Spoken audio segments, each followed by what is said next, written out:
அனைவருக்கும் வணக்கம். நேற்று நடைபெற்ற குரூப் 2 2A ஐஎன்எம் கொஷின்ஸ்லாம் பார்க்கலாம். First question, new lamp for old என்னும் தலைப்பில் கட்டுரை தொடரினை எழுதியவர் யார் அப்படின்னு கேட்டிருக்காங்க. யாருன்னு பார்த்தீங்கன்னா நம்ம அரவிந்த் கோஷ். நம்ம அரவிந்த் கோஷுடைய ஒரு கட்டுரை தான் நியூ லேம்ப்ஸ் ஃபார் ஓல்டு. ஓகேவா? தமிழ் டிரான்ஸ்லேஷன் அப்படியே கொடுத்துருக்காங்க. பட் ஆனால் தமிழ் டிரான்ஸ்லேஷன் வந்து பழையதற்கான புதிய விளக்குகள் அப்படிங்கிறது. சரியா? 1893 இந்து பிரகாஷ் அப்படிங்கிற பத்திரிகையில் காங்கிரஸை விமர்சித்து நம்ம அரவிந்த் கோஷ் வந்து ஒரு கட்டுரை எழுதினார். அந்த கட்டுரை தான் பழையதற்கான புதிய விளக்குகள். இது ப்ரீவியஸ் இயரில் கேட்டுக்கிறாங்க. சரியா? பழையதற்கான புதிய விளக்குகள் யாருடைய இதுன்னு கேட்டிருக்காங்க. சரியா? அடுத்த கொஸ்டின் போகலாமா?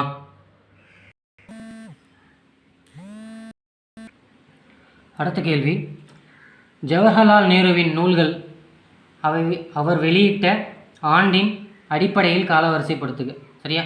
அவருடைய நூல்களை வந்து காலவரிசைப்படுத்த சொல்லியிருக்காங்க. பார்க்கலாம். ஒரு சுயசரிதை, சுதந்திரத்தை நோக்கி. ஓகே, சுதந்திரம் நோக்கின்ற அவருடைய சுயசரிதை நூல் தான்.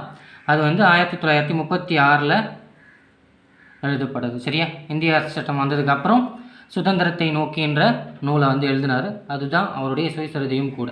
சரியா? அடுத்து, உலக வரலாறு ஓர் பார்வை 1934. சரியா? இதுதான் இந்திரா காந்தி அம்மையாருக்கு வந்து 42 ஆண்டுகள் தொடர்ந்து கடிதம் எழுதினார் அப்படின்னு படிச்சிருப்பீங்க இல்லையா? தமிழில் நாட்குறிப்பில் படிச்சிருப்போம் இல்லையா? ஸோ அந்த கடிதங்கள்லாம் தொகுக்கப்பட்டு தான் உலக வரலாறு ஒரு பார்வை அப்படின்ற நூல் உருவாச்சு. ஸோ இந்தியாவின் கண்டுபிடிப்பு. ஓகேவா? இது 1942 எழுதினது. சுதந்திரத்திற்கு முன் 1947. சரியா? ஸோ கெஸ் பண்ணி கூட போட்டுருக்கலாம். சுதந்திரத்துக்கு முன்னா சுதந்திர டைமில் எழுதிருப்பாருன்னு சொல்லிட்டு அதை வச்சா கூட பிடிச்சிருக்கலாம் இல்லையா? So 2, 1, 3, 4 option B.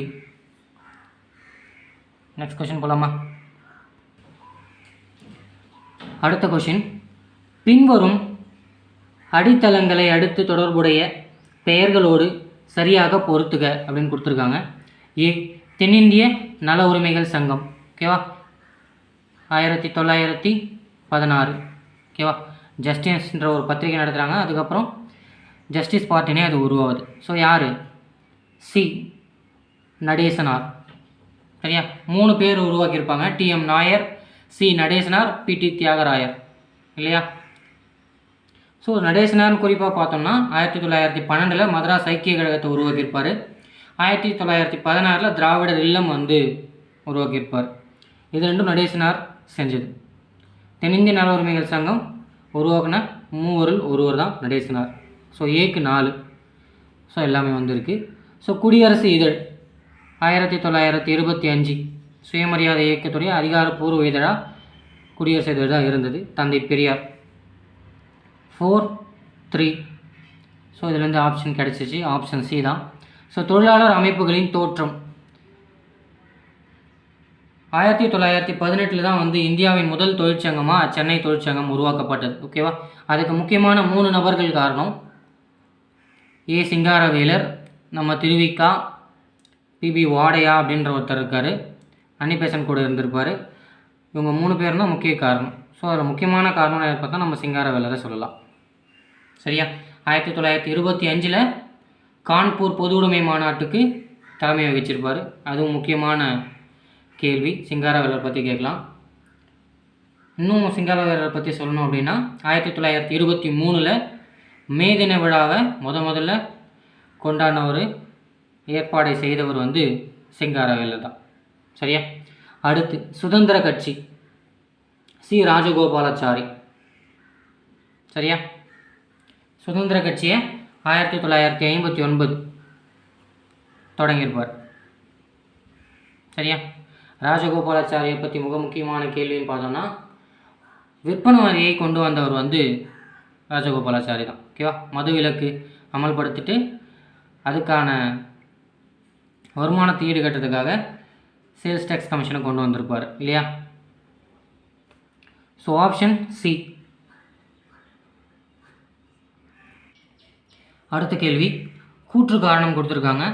கூற்று: சுவாமி விவேகானந்தர் தனது குருவின் போதனைகளை பரப்ப ராமகிருஷ்ணா மிஷனை நிறுவினார். ஓகேவா. ராமகிருஷ்ணா மிஷனை நிறுவனது யார்? சுவாமி விவேகானந்தர். ஓகேவா. 1897 நிறுவியிருப்பார். நம்ம விவேகானந்தருடைய இயற்பெயர் என்ன?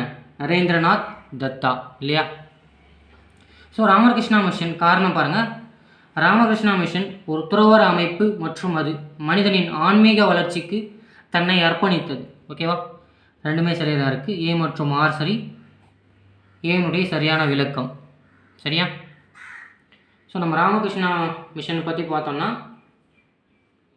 ராமகிருஷ்ண பரமஹம்சர் ஓகே அவருடைய குருவின் நினைவாகத்தான் உருவாக்கியிருப்பார். ராமகிருஷ்ணா மிஷன் வந்து மக்களுக்கான கல்வியறிவு, மருத்துவ உதவி, சீற்றங்களின் போது உதவி இதெல்லாமே செஞ்சுருக்கும். சுந்தர்பவன காடில் மின்சாதனத்தை நிறுவியவர்கள் அமைப்பு இதுதான். ஓகேவா. இது ஒரு ப்ரீவியஸ் இயரில் கேட்கப்பட்ட கேள்வி சரியா. சுவாமி விவேகானந்தருடைய கொள்கன்ற மாதிரி நம்ம பார்த்தோம்னா, துரத்தல் மற்றும் சேவை கோட்பாடு யாருடையதுன்னு கேட்டால் நம்ம சுவாமி விவேகானந்தருடையது தான் சரியா. நவீன இந்தியாவின் காலை நட்சத்திரம் அப்படின்னு யாருன்னு கேட்டாலும் அதுவும் நம்ம விவேகானந்தர் தான் சரியா. இதுவும் ஒரு ப்ரீவியஸ் இயர் கொஸ்டின். ஓகேவா. இந்தியாவின் காலை நட்சத்திரம், நவீன இந்தியாவின் காலை நட்சத்திரம் என்று விவேகானந்தரை சொல்லுவாங்க. அடுத்த கொஸ்டின் போலாமா. அடுத்து, பின்வரும் இணைகளில் தவறானதை கண்டுபிடி அப்படின்னு கேட்டிருக்காங்க. ஓகேவா. தவறான இணையை வந்து கண்டுபிடிக்க சொல்லியிருக்காங்க. சில கிளர்ச்சிகள் கொடுத்துட்டு அதுக்கான பகுதிகளை கொடுத்துட்டு பார்க்கலாமா. ஃபஸ்ட்டு ஒன், ராமேசிஸ் பகுதி பூனான்னு கொடுத்துருக்காங்க சரியா. ஃபஸ்ட் ஒன் வந்து கரெக்டு தான். ராமோசிஸ் வந்து 1877 நடந்த ஒரு கிளர்ச்சி, பூனாவில் தான் நடந்துச்சு. வாசுதேவ் பல்வந்த் பாட்கே அப்படிங்கிற ஒரு தலைமையை ஏற்று நடத்தியிருப்பார் இல்லையா. ஸோ ரெண்டாவது, குகா கிளர்ச்சி. குகா கிளர்ச்சி எப்போ நடந்தது?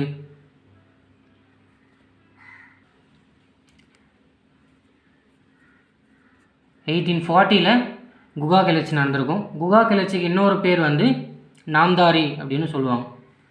நாம்தாரி கிளர்ச்சினும் குகா கிளர்ச்சிக்கு ஒரு பேர் இருக்குது சரியா. ஸோ இதை செஞ்சவர் வந்து பகவத் ஜவஹர் அப்படிங்கிறவர் வந்து இது தலைமையேற்று நடத்திருப்பார். பஞ்சாபில் தான் சரியா. அவர் பேர் என்ன? பகவத் ஜவஹர் சரியா. ஸோ இந்த குகா கிளர்ச்சியை நினைவு கூறும் வண்ணமாக 2012 100 ரூபாய் நாணயம் வந்து இந்திய அரசால் வெளியிடப்பட்டது சரியா. அடுத்து மூணாவது, சாந்தல் கிளர்ச்சி. ஓகேவா. இது எல்லாருக்குமே ரொம்ப நல்லா தெரிஞ்ச கிளர்ச்சின்னு சொல்லலாம். 1855 நடந்திருக்கும் இல்லையா. 1855 சித்து கண்ணுங்கிற 2 பேர் முன்னின்று நடத்தியிருப்பாங்க. ஓகேவா. இது ஒரிசா இல்லை, ஜார்க்கண்ட். ஓகே. அடுத்து 4, கிட்டூர். கிட்டூர் வந்து 1824 நடந்திருக்கும். மலபார் கிடையாது, கர்நாடகா. ஓகேவா. சின்னம்மாள் என்னும் பெண்மணியால் நிகழ்த்தப்பட்ட கிளர்ச்சி வந்து தான் கிட்டூர் கிளர்ச்சி. ஸோ கர்நாடகா பகுதியில் சரியா. ஸோ 1, 2 சரியாக இருக்குது, 3, 4 தப்பாக இருக்குது. ஓகே. தவறான இணை தான் கேட்டிருக்காங்க இல்லையா. ஸோ 3 மற்றும் 4 தவறாக பொருந்திருக்கு. So option B. அடுத்து போகலாமா. அடுத்து ஒரு மேட்ச் த ஃபாலோயிங் கொடுத்துருக்காங்க.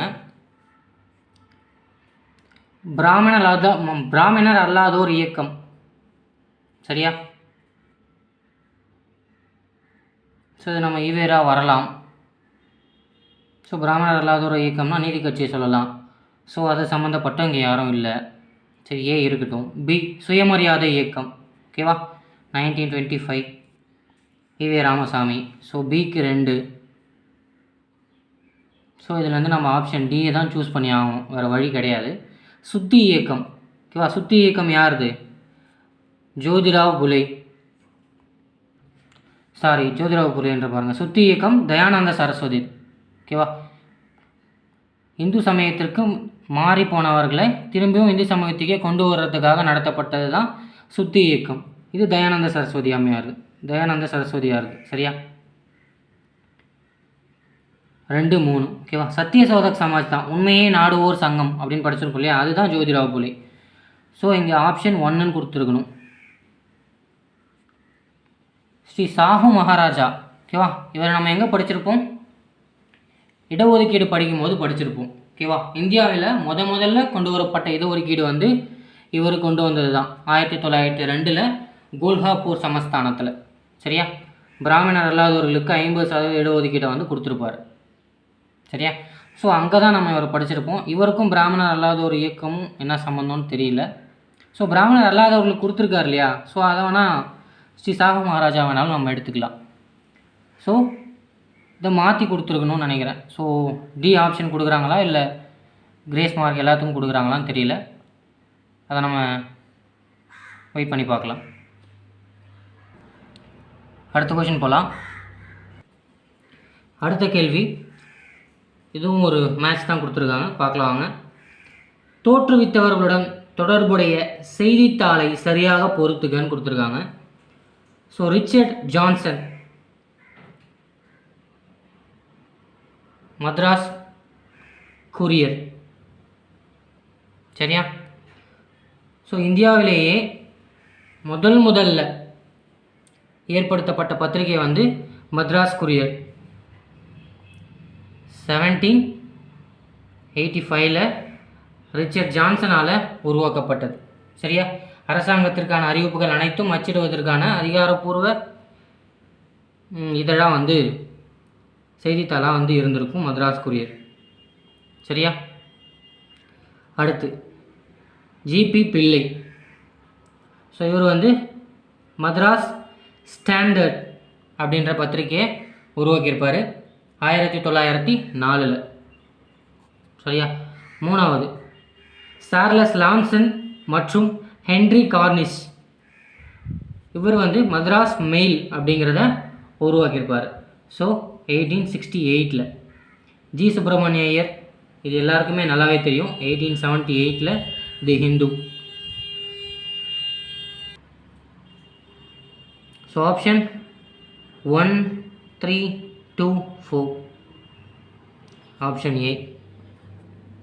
அடுத்த கேள்வி போகலாமா? அடுத்த கேள்வி, அகில இந்திய முஸ்லீம் லீக் பாகிஸ்தான் தீர்மானத்தை லாகூர் மாநாட்டில் எப்பொழுது நிறைவேற்றியதுன்னு கேட்டிருக்காங்க. சரியா? பாகிஸ்தான் தீர்மானம் எந்த மாநாடு?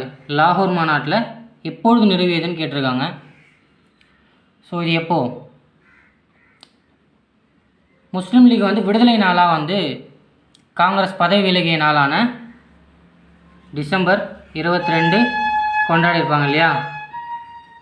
ஸோ அதால் காங்கிரஸில் இருந்தவங்க ஆற்றிய எதிர்வினை வந்து ஒரு பிரச்சனையாக உருவெடுத்தது. ஸோ அடுத்த ஆண்டில் தான் வந்து மார்ச் 23, 1940 பாகிஸ்தான் தீர்மானத்தை வந்து லாகூர் மாநாட்டில் வந்து முஸ்லீம் லீக் கொண்டு வந்தது. ஸோ 12th புக்கில் அப்படியே கொடுத்துருப்பாங்க இல்லையா. மார்ச் 23, 1940 லாகூர் மாநாட்டில் தான் பாகிஸ்தான் தீர்மானத்தை கொண்டு வந்திருப்பாங்க. அடுத்த கொஸ்டின் போகலாமா? அடுத்த கேள்வி, பின்வருவனவற்றுள் மித்ரா மேளா சங்கத்தினை தொடங்கியவர் யாருன்னு கேட்டிருக்காங்க. சரியா? மித்ரா மேளா 1904 உருவாக்கின சங்கம். இது வந்து அபினவ் பாரத் சொசைட்டி அப்படின்னு ஒரு பேர் இருக்குது. ஸோ இந்த சங்கத்தை தொடங்கியவர் யார்? விநாயக் தாமோதர் சவர்கர். சரியா? விடி சவர்கர்னு கொடுத்துருந்தா ரொம்ப ஈஸியாக கண்டுபிடிச்சிட்ருப்பீங்க. ஸோ அதனால தான் அவருடைய ஃபுல் நேமான விநாயக் தாமோதர் சவர்கர்னு கொடுத்துருக்காங்க. சரியா? ஸோ விநாயக் தாமோதர் சவர்கர் அவர் வந்து ராஷ்ட்ரிய சுயசேவா சங்கம் அப்படின்ற ஒரு சங்கத்தையும் தொடங்கினவர்களும் ஒருத்தராக இருந்திருப்பாங்க. 3 பேர் தொடங்கியிருப்பாங்க 1925. ஸோ அதுவும் சவர்கரை பற்றி கேட்கக்கூடிய கேள்வி தான், கேட்க வாய்ப்பு இருக்கக்கூடிய கேள்வி தான். சரியா? ஸோ பின்வருவனவற்றுள் மித்ர மேளா என்னும் சங்கத்தினை தொடங்கியவர் விநாயக் தாமோதர் சவர்கர். சரியா? இது ஒரு ரகசிய அமைப்பாக அறியப்படுது. ஸோ அடுத்த கொஷின் போகலாம். நெக்ஸ்ட் கொஷின், லாஸ்ட் கொஸ்டின் கூட. அனைத்திந்திய முஸ்லீம் லீக் கட்சியை 1906 நிறுவியவர் யாருன்னு கேட்டிருக்காங்க. சரியா? இந்த நிறுவியவர்ன்றதை நம்ம ஒழுங்காக பார்க்காம ஸ்ட்ரெயிட்டாக முஸ்லீம் லீக் 1906 பார்த்தோன்னே முகமது அலி ஜின்னாவை டிக் பண்ணுற நிறைய பேர் இருக்கும் இல்லையா? நம்ம பண்ணுற தப்பு என்னங்க, கொஷினை ஒழுங்காக பார்க்காதானே நம்ம அதிகமாக பண்ணுற தப்பே இல்லையா? ஸோ நிறுவியவர் வந்து கவாஜா சலிமுல்லா. சரியா? முகமது அலி ஜின்னா முஸ்லீம்களுடைய முகமாக இருந்திருப்பார் இல்லையா? ஸோ யார் 1906 நிறுவியவர்? கவாஜா சலிமுல்லா. சரியா? ஃபவுண்டர் ஆஃப் முஸ்லீம் லீக் யாருன்னு கேட்டனா நம்ம சலிமுல்லா தான். சரியா? ஸோ முஸ்லீம் லீக்கால் வந்தது தான் 1919 வந்து 1909 மிண்டோ மார்லி இல்லையா? தனி தொகுதிகள் கொடுக்க முன் வந்தது. ஸோ அது முஸ்லீம் லீக் வந்ததுனால பிரித்தாளும் கொள்கையின் காரணமாக தான் அது வந்தது. ஸோ 1906 அப்புறமே வங்க பிரிவினைக்கு அப்புறம் பிரிவினையில் நடந்ததில் இடஒதுக்கீடு கேட்டிருப்பாங்க, தனி தொகுதிகள் இல்லையா? அங்கே முஸ்லீம்கள் மட்டும்தான் ஓட் பண்ண முடியும் அப்படின்றத படிச்சிருப்பீங்க இல்லையா? ஸோ ஓகே, ஐஎன்எம்லேருந்து 10 கேள்விகள் கேட்கப்பட்டிருக்கு. இந்த 10 கேள்விகளையும் பார்த்துட்டோம். நன்றி. வீடியோ பிடிச்சிருந்தால் லைக் பண்ணுங்கள், ஷேர் பண்ணுங்கள், கமெண்ட் பண்ணுங்கள், முக்கியமாக சப்ஸ்கிரைப் பண்ணுங்கள். தேங்க்யூ.